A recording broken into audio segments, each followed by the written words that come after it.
let me ask you this question. I would like to ask the AG to propose legislation for what we call small claims court. There are lots of poor people, to an example you just gave, that they have issues with others and sometimes with large firms, but the lawyer fee is greater than the fee you're claiming. It is their right. Yes.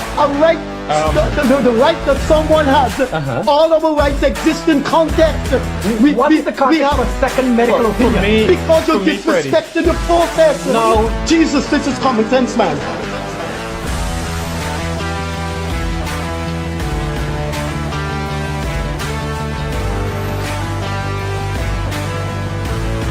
Any situation which you seem to do, you're just dealing with Afro-Guyanese issues.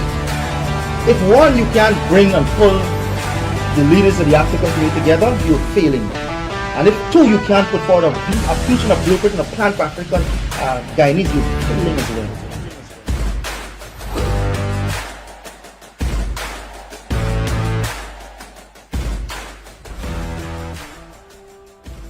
Pleasant Mashomani night to you.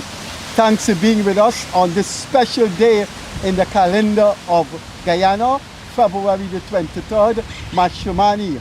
If you look at your smartphone or your TV screen carefully, you will see one of the iconic pictures of Guyana, one of the historic pictures of Guyana, the Kissing Bridge in the Botanic Garden. So once again, thanks for being with us. This is the Mashomani edition of the Freddie Kissoon Show. I will start with what's on my mind, and then we'll go over to Leonard Craig. Now, we did a program last week on the Stabroek News closure in the prominent gardens. But since then, there have been a lot of responses in support of Stabroek, some of which contain historical distortions. There are only two pronouncements on Stabroek so far, which is fair-minded.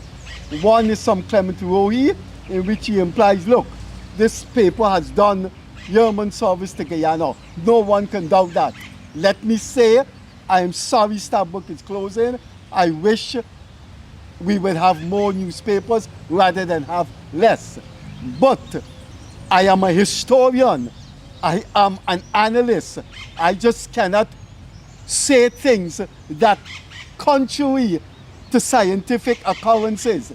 Now, Clement Rohi did some praise on the Stabroek, but he implied that if you read what he's saying, it was anti-PPP. Then Priya Manik Chan, the Minister of Local Government, again, like me, like Rohi, like him, I think like thousands. We hope the paper doesn't go out.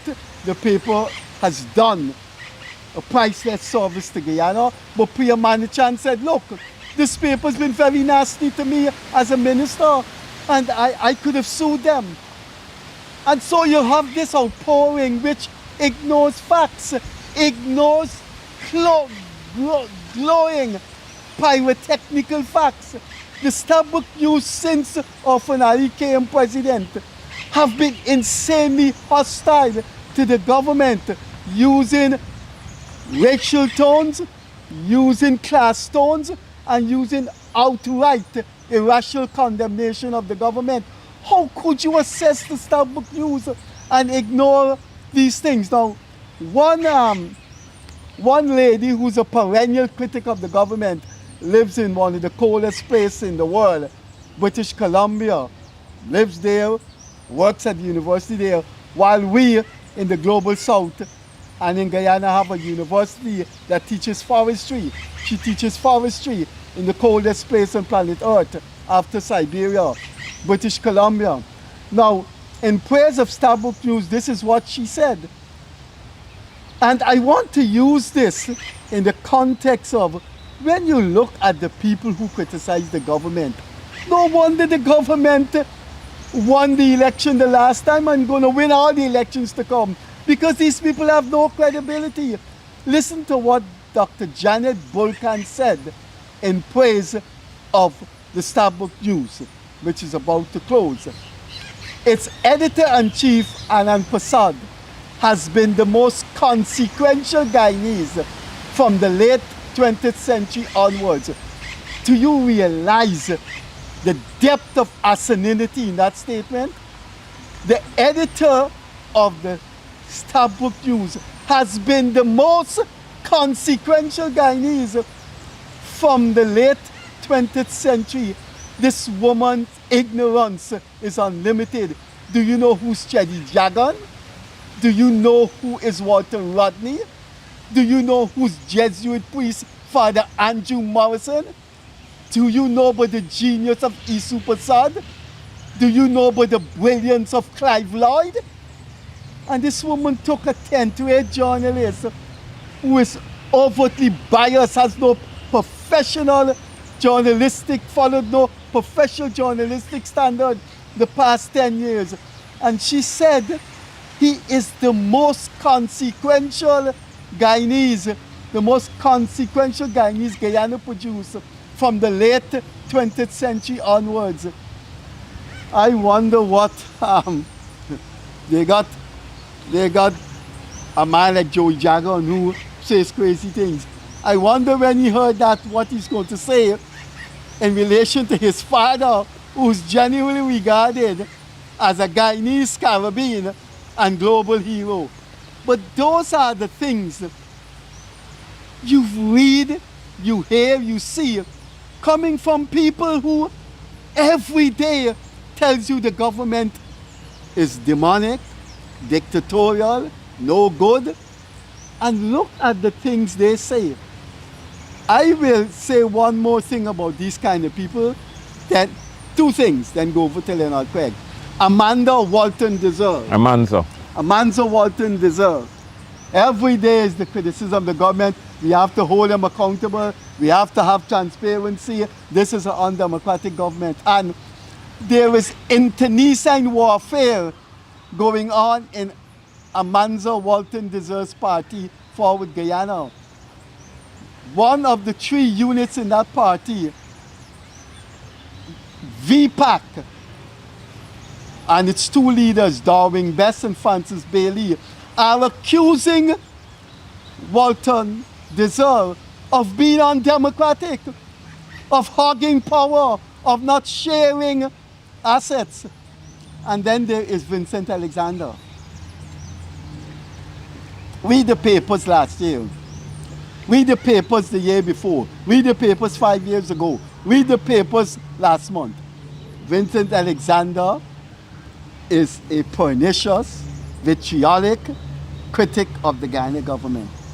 And Vincent Alexander said 2 weeks ago, I am not resigning as PNC appointed GCOM commissioner because the appointment is for life and it makes me a constitutional office holder, not a party holder. So we had new elections, we have a new opposition leader, and Vincent Alexander said what I am saying in GCOM will be determined by me, not the opposition leader. Well, there is something in the Constitution called the Price-Carter formula, in which 3 commissioners are selected by the PNC, 3 by the PPP, to look after their interests. So if no commissioner represents party interests, why did the PNC and PPP have to select the commissioners? Why not the business community? Why not UG? That's Vincent Alexander. Leonard Craig have things on his mind. Good, happy mash to everyone. And this program will come to you in the night after you have digested and ingested the mash celebrations of the day. In fact, by this time, I know a lot of people would have to watch this program after it is aired live, and not, because they probably would not be home yet from MASH activities. So those who are still out there, we hope they are safe and that the day ends incident free. Now, I just want to talk a little about Stabroek before I go on to deal with an issue that is drowning the nation now from the teaching service. Now, the issue with Stabroek, and again I wrote a piece and then we had talk on this, at least 2 programs, the one with Gildari and the one where you and I sat. And we have said there are days when Stabroek News was considered balanced. Stabroek News did a lot to hold the government to account. But there is a line that ought to be drawn when a paper is holding a government to account and just being nasty against it. There's a difference. And I think Stabroek News over the last 4 or just about 4 to 5 years has crossed that line. And people must say that boldly, as Freddie outlined, Rohi has said. I also saw Manik Chan's. I saw a nice piece from Ralph Ramkaran last week as well. He did not touch so much on Stabroek's recent foray into anti-government behavior, but at least he had a balanced view on the value of Stabroek in the society. And like Mr. Rohi, like Clement Rohi, I prefer, even with that anti-government posture, I prefer more newspapers in our fourth estate landscape than less. The purpose they serve is priceless. So having said that, I'd like to move on and tackle, there's something going on right now in the teaching service. The government, the Ministry of Education released a new point system that will be used to promote teachers. And I have listened to those who oppose the system. I have not heard much. In fact, I've not heard anything from those people who put out the point system. I've not heard. I don't know if anything is out there. Sorry, but I looked for information, but I've not.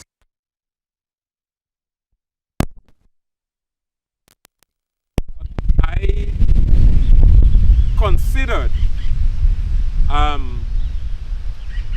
the system as it is, and I think it is wholly unfair, and the Ministry of Education should withdraw that system, redo it, consult more widely, and then put the point system out. So probably, if the promotions are needed to go through now, use the old system, whatever was being used all the time, reform the system, and next year or later this year or something, or hold the promotion, give people acting appointments, something, and let us sit around the table with the teachers and so on, and come up with a system that is fair. And let me outline, Freddie, some of the things that are... I'm not familiar with what you're talking about. Yeah, some of the things that are not fair. So, for every 5 years that you serve after you have trained, you get 1 point. Every 5 years of service you give after you train, you get 1 point. If you leave the coastland, go into the hinterland and serve, you get 3 points for every 4 years you serve, because I figure they want to incentivize going in. Now, then there is a management course that the Ministry of Education run for people to, it's a specialized course for management of schools or management of educational institutions, right? If you would have done that course, after you are a trained teacher, you will get 8 points. If you have a first degree, you get 14 points. Let's assume all of that is good, but post-training service, 1 point for every 5 years. So what that is doing is de-recognizing Cyril Potter College of Education. So there is no incentive now to go to CPC. I have to cut you because I'm a little bit confused. Yeah. If I am going to listen to you and make my comments. If you serve 5 years After CPC. after CPE and somebody serves a few months but with a degree, that person gets more points than 80, you. yeah, you get 14 points off the bat 14 points for a first degree. and Off it's the now bat. coming in the system to teach. According to this, yes. No, And for every year you haven't read spend that, you haven't read that correct. No, it is here. I can't got it be. here. I got it here. Oh, hold a sec. Hold a sec. It says. Hold a sec. Mhm. May we graduate from Civil Potter College? Yes. Mary's teaching. Yes. Mary taught for 5 years. Yes. Good. Jane comes back. Never worked. Never. Jane come back with a first degree in education. Jane never worked at it, and Jane enters the teaching profession. Jane gets 14 points. versus 1 point. Yeah. 14, not Yes. not 6, or it may be a typographical mistake. I have it here, Freddie. This is released by the Ministry of Education, and that is what I'm saying. I've not seen or heard anybody from the ministry come forward and defend this. But on the surface of it, without, So you just parachute from the sky, yeah. get gone to teach. But and to be you got- fair though, there is a thing. If you do CPC, you have to serve 2 years before you go to UG. And while you're at UG, you'll still be teaching. So essentially you will get 2, 4 and 2, 6 years of 6 years of experience in the classroom if you're brand new, right? But this point system does not clarify all of that. The point system is saying that if I migrated from Trinidad and I already have a BA in education and I join the system tomorrow, I just graduated, I come with my parents, I'm 23 years old, 24 years old, I got a degree in education, I will automatically get 14 points. Right? So they either need to clarify that you also have to have that 6 years or something. And still, now, this is the part I think has not been taken into consideration when the point system was made. Now, CPC now, and I think it's happening over the No, but let me last... stop you. If you got a master's now, If you get a master's, you automatically get 18 points. And that is 18 additional points. Not the 14 plus 4. So then, if you have a BA and you go on to do a master immediately, right? You have more points than somebody who have a BA and 10 years experience. I don't want to cut you, but go on. But how is that going to work if it's transferred to the police force? An inspector assistant, Yes, which got 15 that is how years. ridiculous it A is. man comes with an inspector or a superintendent, got 15 years working in the interior, knows the police force, and a guy parachutes with a master's or a first degree, and he gone up. Yeah. Now, I'm just hoping you're reading the thing right. But you are a sincere supporter of the government, so I don't think you will exaggerate it. no, I am not. So something wrong this is what they have not taken into consideration, Freddie. If you're going to CPC now, you only have to spend 2 years on campus and you get what you call an associate degree. And if you move on to UG, you would only have to do 2 further years to get a bachelor's degree. Previously, 10 years ago and before, or 8 years ago and before, I think this is a recent phenomenon, you had to spend 3 years at CPC and then 4 years at UG. So it's a total of 7 years of studying. And the people in the system, UG used to run on its own track, CPC on its own track. And then somebody smart, I'm not sure who the person is, but I think it happened under Minister Manikchan's previous term. Or is it after? I'm not sure. Let me don't call timeline and people's name. But I'm not sure who is the person, but some clever person decided, because the teachers were complaining and nobody were listening to them. Now look, this curriculum that we did in CPC when we come to UG is the same thing. It's just different assignments we have to do, but the coursework is the same. And nobody listened, and some smart person came in the system. I don't know if it's Olato Sam, I don't know if it's Priya, I don't know who it is. And put the two curriculum together and say, look, they are duplicates. Why are we putting the teachers through this and then they got come through and so they're sleeping in class over here? And then they decide to stream this together and CPC 2 years, UG 2 years. But before that, that happened maybe in the last 8 years or so, last 10 years or so. But they are teachers in the system for 30 years who went to CPC before that. And would have already done their 7 years. I know teachers who have completed 20 years. Yes, and they would have already done their 7 years of education. And they would have already done, and by the way, back in those days, 20 years ago, 23 years ago, teachers who are still in the system today, these are people who upheld the system, because at the time there was only one CPC. There wasn't CPC, Borby, Sesikwebo, Linden, and all these other places. So these people were priceless to the system. And these are the people who are holding up the system and carrying the system.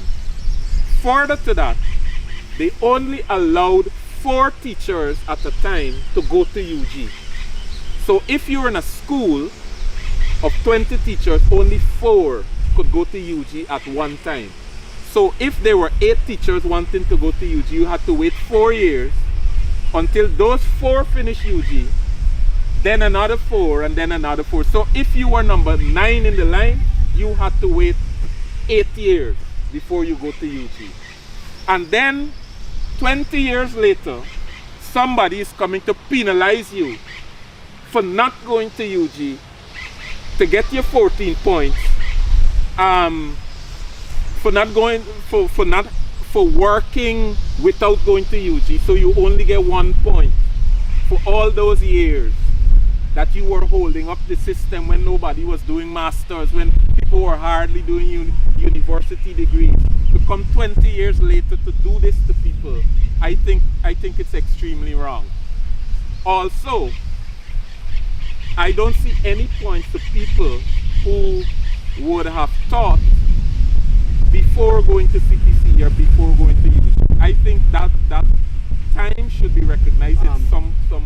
I don't know anything about that. I didn't follow it, but I don't think I can accept somebody teaching for 10 years and somebody just parachute. And not just 10 years, 10 years given the historical circumstance. Well, I'm a victim of the historical circumstance. I taught you at UG, and you would know as a student you didn't have washroom facility. Yes. We didn't have washroom facility.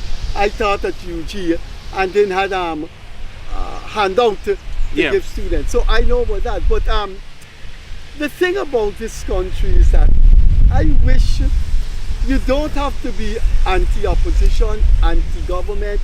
You just should focus on things that need to be, rationally done. Look what happened to me on Friday, which happened, the exact thing happened to me the previous year Friday, and I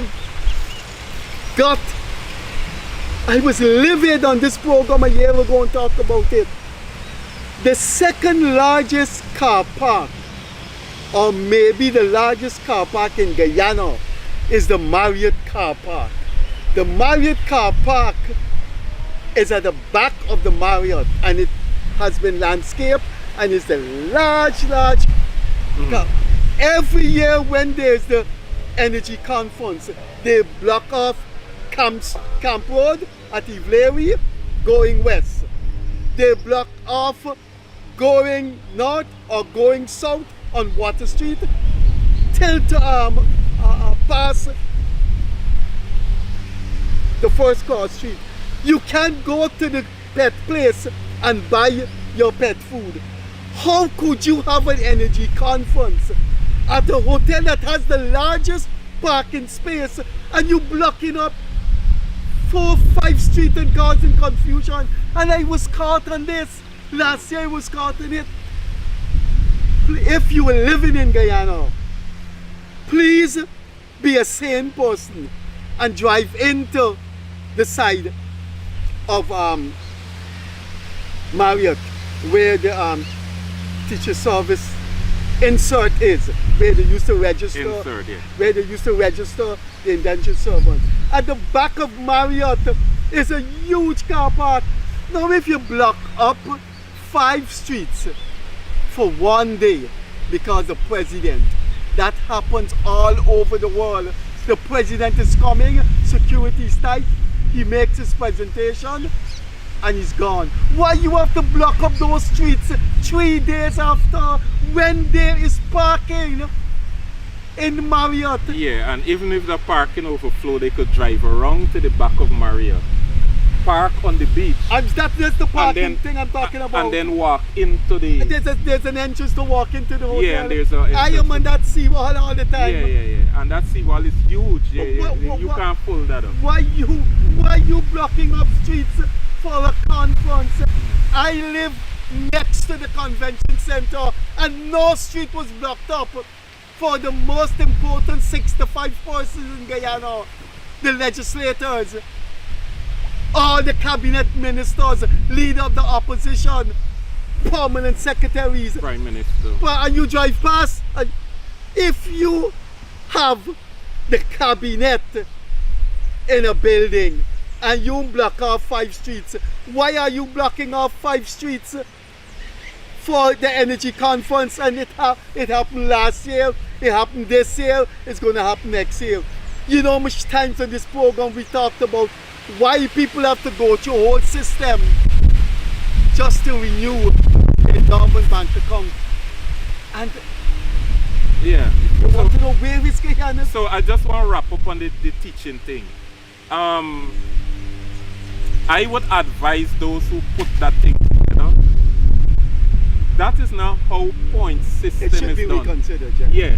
For example, even if you want to incentivize education and masters and doctorates and so on, you have to have a base from which you work, and then you also have to recognize your local institutions.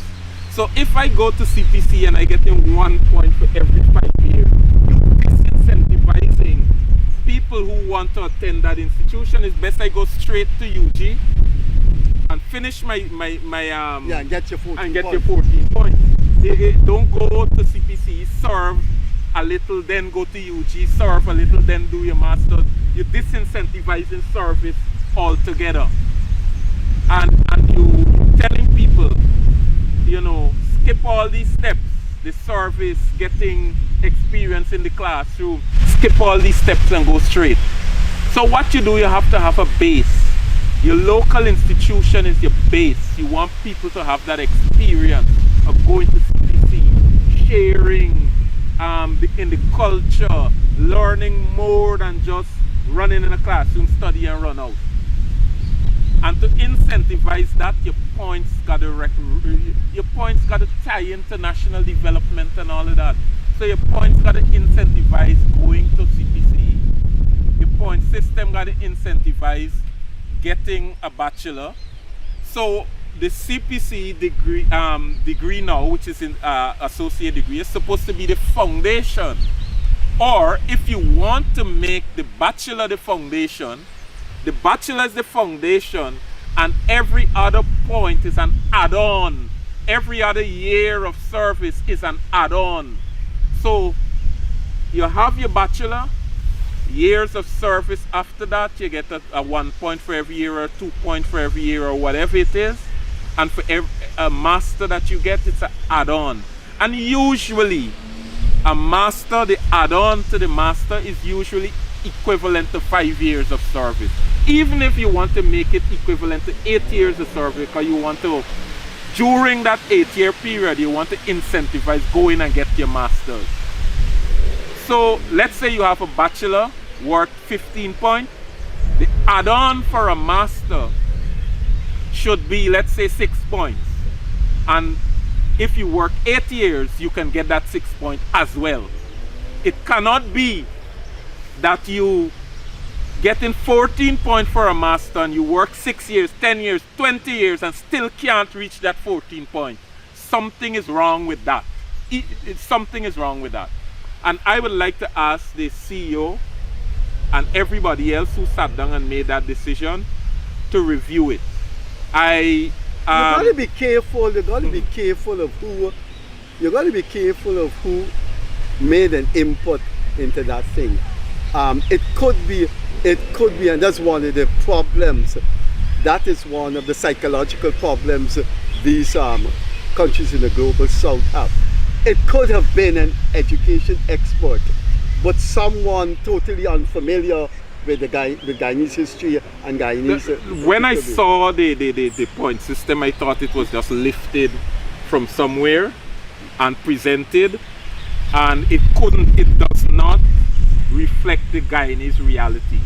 Let me just give you an example. I used to be a teacher, but I was never trained or anything like that. And I teach during my entire UG time. While I was at UG, I was also a teacher. And I taught at Central High School. And while I was teaching at Central High School, I was teaching the lower classes because I was untrained and so on, up to third form. But I had a grade 1 in maths, grade 1 in principle of business. And while I at the school, the maths teacher got a stroke. And you know, he was teaching the exam classes, the exam class. Mr. Mangar got a stroke, and he couldn't return to school, and they were sending to the ministry, send us a maths teacher, we got exam class to prepare, and the ministry couldn't find a maths teacher. So I went to the HM and I said, HM, I got grade 1 in maths, I just finished this thing fresh in my head, I could help these students. And she had a staff meeting and with the senior staff, and they expressed a lot of apprehension. But then time was passing and she said, Craig, go and do this. And I went in there and I didn't know how to teach, but I knew how to demonstrate, work with the student one by one, work with them. And I started giving free lessons in the afternoon at a time when teachers used to deliberately give part of the work in school and then have lessons. There was a time when I used to go on in Guyana, the Ministry of Education had to stop it. But I used to do it for free. And anybody can go and check the results at Central High School. The 3 years that I handled the exam class, they had better results both in principle of business and mathematics in those 3 years. And I was not a trained teacher. If I stayed in the system, right, and I come now 23 years or 20 years later and all of that, and you are telling me that that effort is totally unrecognized, totally unrecognized, I can find it hard to accept. Because back in those days, when UG program only used to take in a small amount, CPC, there was only one CPC at Turkine in those days, used to only take in a small amount. The people who used to uphold, along with some of the trained teachers, were the untrained teachers, the acting teachers and the temporary qualified teachers.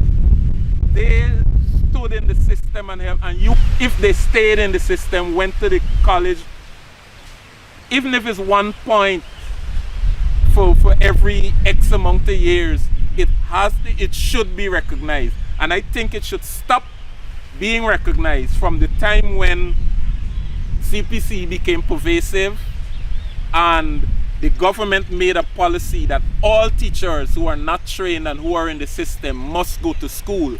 From the date that policy was made, I think then they should stop recognizing. So you should say, if you serve this period of time, going back, you should get some recognition no matter how small. Because these teachers did uphold this many times. If you go back 15, 20 years and you remove all the untrained teachers from the system would have collapsed. I am saying again, if you go back 15 or 20 years and remove all the untrained teachers from the system would have collapsed. That's how important the untrained teachers were. And to come now to say you de-recognizing that service altogether, that's what the point system is doing. Yes, I find that hard. If you are right, then given my human rights tradition, I can't accept that. I have no idea what you're talking about. That didn't come across my microscope. Maybe I saw it and I think that is a teacher's thing. I don't know much about it. But if that kind of service is de-recognized, I would have a problem with that. I taught for 26 years at UG, in which that place would have fallen down, completely gone. Yes, if those first degree teachers weren't there. It wasn't for us. If there were many teachers at UG who only had a first degree. And if you remove all of them from UG would have collapsed back in those days. And it's the same thing with the teaching service. 15, 20 years ago, 25, 23 years ago, you take all the untrained teachers and just extract them from the system, we would have had a collapsed education system in Guyana. These people held up the system and they must be recognized in some small way. I understand they were not trained, they think, but they made their contribution to upholding the system.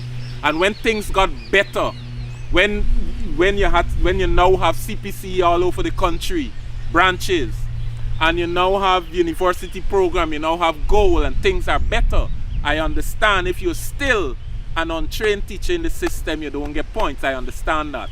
But that only started what, about 5-6 years ago, when you say all untrained teacher got to go to university, and the education system made it possible. From that date coming forward, no points. But from this date going back, when they were upholding the system, I got a problem with that. I want to mention something to the viewers as time moving on. I saw a program with my friend Gerald Pereira. I have known Pereira since we were 18 together, and I would think that he must be, along with people like me, Clement Rohi, some of Guyana's longest persons in politics. Okay? And so David Hines was interviewing him, and Gerald Pereira said, do you know there's 16 families in this country that own thousands and thousands and thousands of acres of land? So David intercepted him and said, you could call the ethnicity of these groups, and Gerald Pereira went on, and he kept saying, who's the ethnicity group? Any black families in it? And Gerald Pereira said, I don't know, I don't think so. And Gerald Pereira then went on to say, these 16 families have this privilege and have this wealth across governments, whoever. And I wonder if David Hines knew, because I know Gerald Pereira much more than David Hines. I wonder if he knew why Gerald Pereira said that.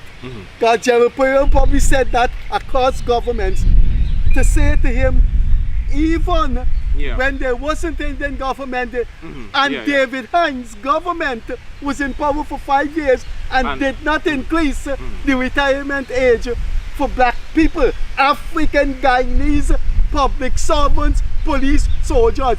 And this Indian guy appeared on the Commission of Inquiry and asked for the retirement age to be upped.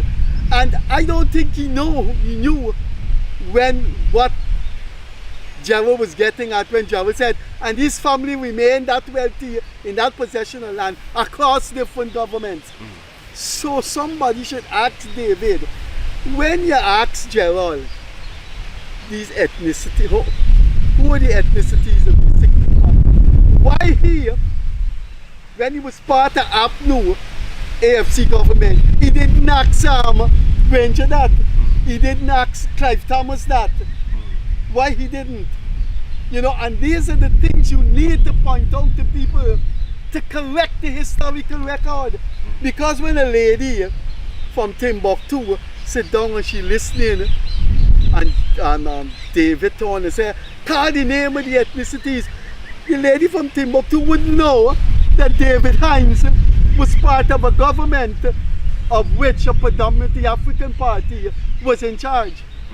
These are the things that you need to, you know, David, Sherrod Duncan, Amanzo Walton, Deserve, who are all part of, you know, they have not discussed, never have discussed why under a predominantly black government,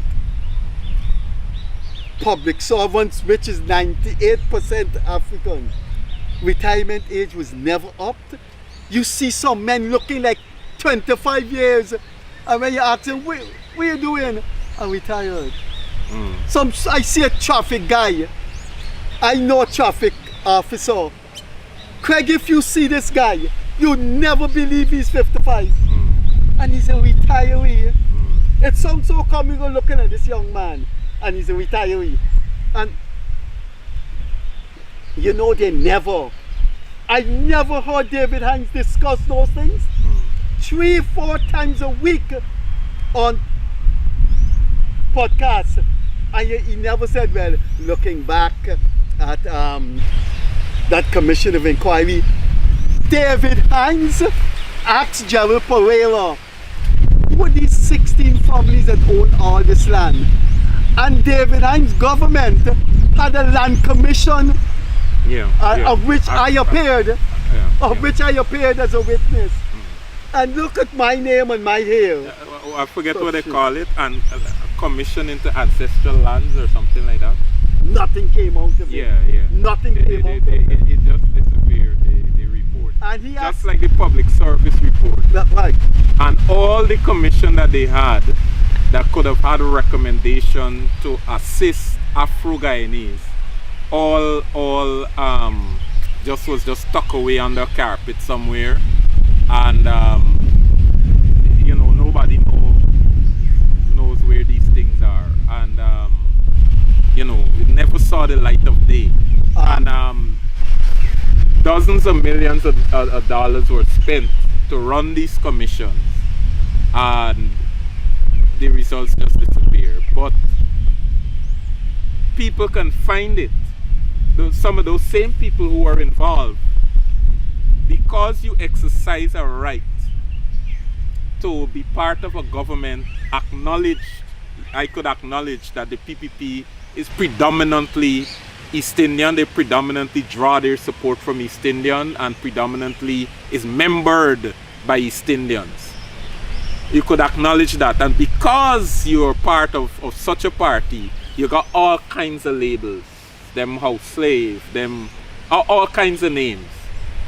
And these people, while in position, said nothing, did nothing, and the little they did, it didn't see the light of day with respect to that.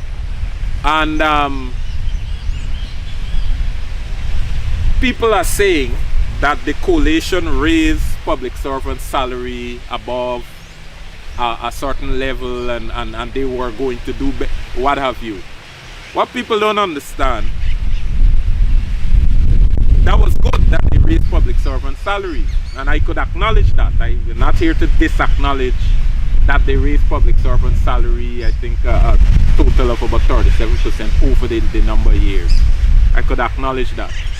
But public servants only So how many public servants we got in Guyana? About 6,000 and something? No, got to be more. 20 something thousand? 30,000? Alright, let's put it at 100,000. Right? Let's put it at 100,000. Well, that Public servants. can't be 1/10, can't be 1/10 of the population anyway. Exactly, I'm being ridiculous, right? Public servants represent 1/10 of the population. And when you raise their salary, you are only dealing with 1/10 of the population. What happened to the other 9/10? Right? So, there is still a gap in the argument. What? If I tell you something, you'll be surprised. Do you know there's only 2 persons that belong at a high level in the APNU+AFC government of 2015-2020 that have put on paper criticisms of that government, where it went wrong, the wrong thing is did. Do you know, on paper, written it, people can read it. It's you and the head of NISIL, Maurice Odell, in his autobiography.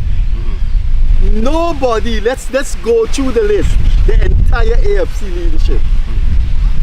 Only Gaskin come on our program and said, well, we could have done things better. But there's no sustained analytical description that you do in your chronicle column and Maurice Odell has done in his autobiography. You go through the list from Granger right down. No young Guyanese can see a column, a letter, a 10 minutes on a podcast of where the APNU+AFC went wrong and the wrong things they did, for which we apologize or we acknowledge. Nothing except your chronicle columns and Maurice Odell. I see nothing from Chotman. He wrote a book and there's nothing about the AFC. This time he wrote about oil. There's nothing about 5 years of AFC in government. There's nothing from Clive Thomas, and Clive Thomas, that man really turns me off, had that weekly column in the Stabroek News. That man was chairman of Gaisuku on the APNU government. That man was head of the state asset recovery program, and every Sunday you pick up the Stabroek. The WTO and oil in Guyana, the Western oil in Guyana, climate change and oil in Guyana. You come from Timbuktu and you're reading Clive Thomas, you would know this man held 2 important portfolios. Incidentally, Freddie, when it comes to the African ancestral land claim thing, this government, you know, this government is doing, there are many African villages where to this day people are just living. You know, when you grow up, you see this square here, it was me great grandfather and one auntie living here, the thing. Anybody who live in the country area could identify with that. But none of these aunties ain't got a transport for the land. The land they're living on, many of these houses in the country area, they were just living there from historical. Maybe the planters say, here you could farm a settlement there, and they went. Of course, we know that some villages were bought with cash and they have transport, but they only have one transport for the whole village. But they separate transport for each person to show ownership and to and so on. Many of the African villages do not have that. And you know what this government is doing? They're going village by village and they are surveying the land, paying the conveyancing fees and giving people transport for free. And only 5 years ago, we had an aggressive African rights dominated government And they did not think of doing that. Takuma Gonse in it. And they did David not. Hines in it. And they did not Eric think of Phillips in it. doing that. And you know, I want to know. You know, I definitely know I'm crazy. I definitely know I'm crazy. And I'm glad I'm crazy because if I was part of that government, I'm telling you, David Granger would have called security to lock me up. Because I would say, President Granger, you're doing nonsense, you should resign. I had that style since I was young.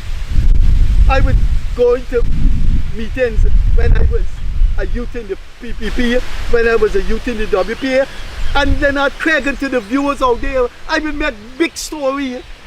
I want to know how these people could have been so cruel. And their supporters, but no, their supporters didn't take it. Their supporters rejected their backside last September. But how people could allow David Hines to get away every day they're playing a calypso, politics 101, and he lying to people. I think there is a political, I don't want to accuse anybody of being out of their mind, but there is a political delusion. Well, I out of my mind. There's a political delusion that is going on, and in my humble opinion, David Hines seems to be exemplifying that political delusion, in that you have a small echo chamber that you speak and you hear your voice coming back to you from a small group, and you think that represents the larger African Guyanese community. And I've been saying this for a long time, because I've been in the AFC and I've seen that not all Afro-Guyanese are enamored with the PNC. Not all Afro-Guyanese love the PNC. Not all Afro-Guyanese admire. And I've seen that in the AFC. People, Afro-Guyanese who came to the AFC and who had no love, no attachment, no memories, no anything of the PNC. Yet the PNC was going around believing that every vote that came from every Afro community was a vote for the PNC. And that was a political delusion. I don't know how you could have gotten that out of their head. I don't know how. I want to offer an apology right now to Moses Nagamutu. I offer a sincere apology. I called Maurice Oda and what he said about the 2015 government in his autobiography. You're Sunday caller. But Moses Nagamutu has written in his autobiography on the time he was in government. He just started a lot of things, but he does have some paragraphs in which he talks about ethnic insensitivity of the APNU+AFC government. So it's three persons. It's Craig, Maurice Oda, and to an extent it is Nagamutu. Although I think he lied in his autobiography, he just started things. But he did mention some things that were wrong that the APNU+AFC government has done. He made some remarks about Alson's throat from the AFC. So I just want to apologize to Nagamutu for that. But Leonard, do you know how many things, booklets and a couple of books Granger has authored? And since now, it's 5 years since Granger lost the presidency, and you don't hear anything about him. What happened to his writing thing? It just dry up? Maybe he has retired. Remember when Granger was president, he had a issue with cancer or something like that? Yeah, he went to Cuba, yeah. Yeah, and he thinks so. Cancer is something that gets you down. And I don't know if, you know, how healthy he is or how that has affected him. But when you go through these life-changing experiences, sometimes you make a decision in your head that you're done with certain things, you're done with. And you know, Well, it would have been nice to hear to what be he had. fair to him, maybe he just needs to rest. He just needs to, you know, be out to the public But eye. I so think on. that's a curiosity void that needs to be filled. And I keep telling you, please write a book, no matter how small it is, as early as possible. You were inside the AFC when it was in power. You were the Deputy Secretary General, General Secretary. I think this is a void in Guyana's historiography that if written about, people will all over where Guyanese are will read it. Someone to write about the 2015-2020 pitfalls of the APNU+AFC government. I don't think they're going to take likely to one page after the other of eulogies and praise and be No, but if I am to write something, I'd write on both sides. I wouldn't write something saying it was all bad and all Right, of but that. There were some good points. Yeah, yes, right. But I would obviously have to contextualize it in relation to what was actually happening in Guyana and the opportunities missed. And I think the government is out of power, not because they were all bad, but because of the many opportunities missed to connect with the voters, to connect with the country, and especially to connect with their non-traditional voting base. If I'm to write something, that would be a large section. The missed opportunity the coalition had to connect with its non-traditional, to reach out to East Indians, to reassure the East Indian people that we are here as a government for all and all of that. Those opportunities were missed, and I would have a lot of negatives to say about that. The way sugar workers were dismissed and so on, the way it was done. I would confess something, that I am also one of those persons who believe the sugar industry was going down, and it was just like a hole where you throw money in. But I do not accept that that sudden knee-jerk whiplash way of closing the estates and putting people out of bread was actually wise, and I would have a couple of things to say about that. And generally I'll try to be holistic, right? Because I don't think it was all bad. I am not of that school. But when you consider the opportunities missed, and it is so huge, sometimes you end up dwelling too much on that.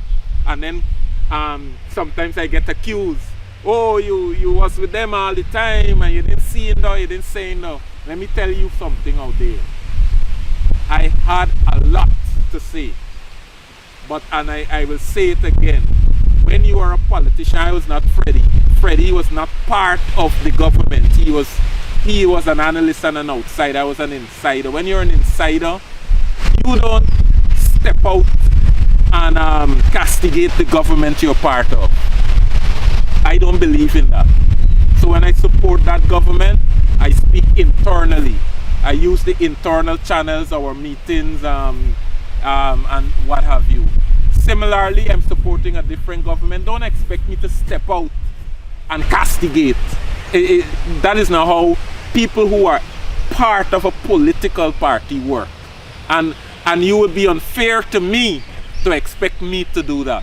But I can assure you, inside of the party system and the forums available to me, I use them to represent people's interests, and to speak about things in the society that I think are not kosher or going up to scratch with respect to, the best practices of politics. I did that then.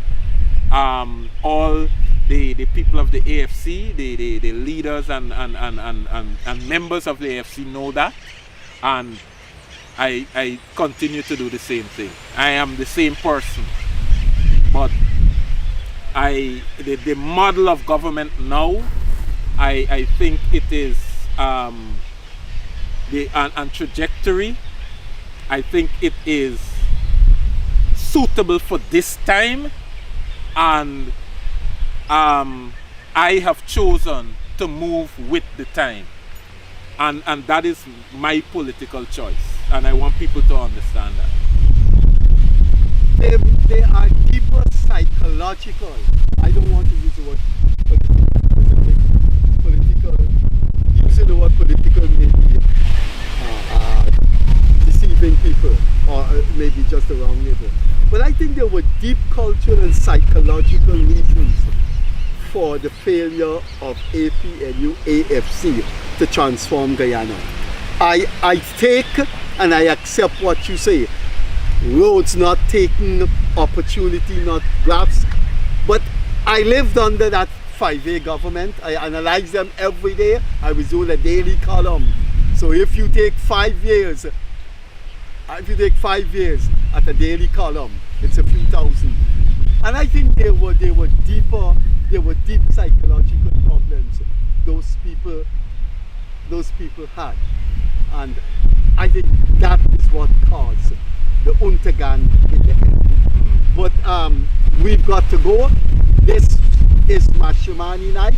This was the Mashimani 2016 edition of the Freddie Kissoon show. Please look at the background and you'll see one of the most famous historic names in Guyana, the Kissoon Bridge in the Botanic Gardens. On behalf of Leonard Craig, our operators, and the Kissoon Bridge, thanks for being with us on this Mashimani night. Please enjoy whatever is left on this important night and day in Guyana's calendar. Please enjoy Mashimani. It's our culture. It's ours. It's ours. It belongs to us. We invented it. We didn't adopt it from any Western model. Mashimani is ours. So Paco is ours. Humanayana is ours. Okay? Paco is ours. The Wali is ours. Emancipation Day festivity is ours. It belongs to us. So enjoy what's left of our thing, Mashimani, this Monday evening. We will see you on Wednesday. On behalf of Leonard Craig and our operator.